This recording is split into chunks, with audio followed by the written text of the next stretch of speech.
খবর পেয়েছি এবং বিভিন্ন গোয়েন্দা সংস্থার খবরের মাধ্যমে এবং আমাদের নিজস্ব গোয়েন্দা মাধ্যমে গোপন সংবাদের ভিত্তিতে আমরা জানতে পেরেছি যে কাজীরবাজারের কাছাকাছি বেশ কয়েকটি অনিবন্ধিত আইসক্রিম কারখানা আছে।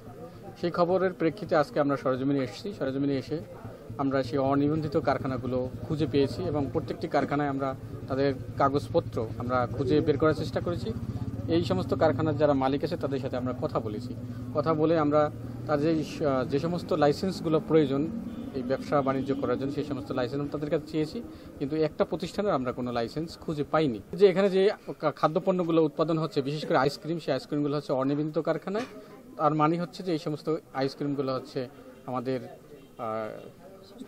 মানে স্বাস্থ্যসম্মত না, অর্থাৎ এগুলো বিশেষ করে শিশুদের জন্য এই খাবারগুলো হচ্ছে বেশ বিপজ্জনক এবং ঝুঁকিপূর্ণ। তো এই শিশু খাদ্যগুলো একসাথে একদিক থেকে হচ্ছে আমাদের স্বাস্থ্যের জন্য বিরাট ক্ষতিকর, আর একদিকে হচ্ছে দেশের আইনের লঙ্ঘন করে এই সমস্ত কারখানা স্থাপন। 4টা প্রতিষ্ঠানকে আমরা 3 লক্ষ টাকা জরিমানা করেছি এবং একটা প্রতিষ্ঠান যেহেতু উৎপাদনে নেই সেই কারখানাটাকে আমরা সিলগালা করে দিয়েছি।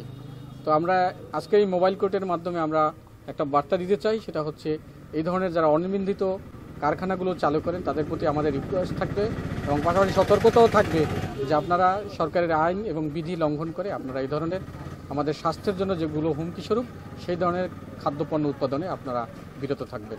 আইসক্রিম তৈরি কোথায় হয়? না, তৈরি আমাদের কোনো তৈরি না, আমরা ডিলারশিপ আমরা নিই। এগুলো এদিকে যখন উৎপাদনের সাথে বাগের আছে।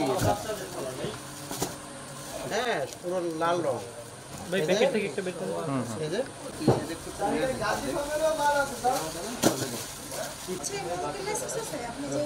কাকা একটু ঘুরে দাঁড়ান তো, একটু ঘুরে দাঁড়ান।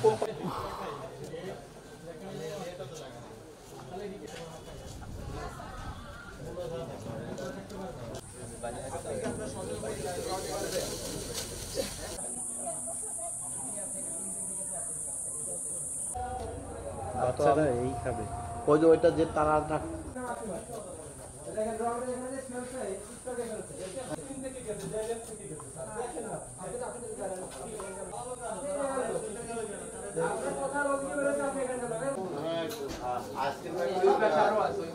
কি মুরব্বী ওটা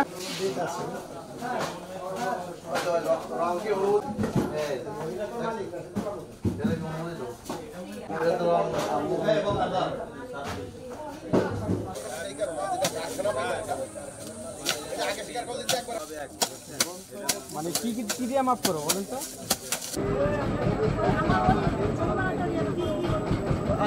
এই পাশে রুমে কি আপনি গেছিলেন? ওই পাশে রুমে খুলতে পারে নাই। আচ্ছা, আমাদের রুমটা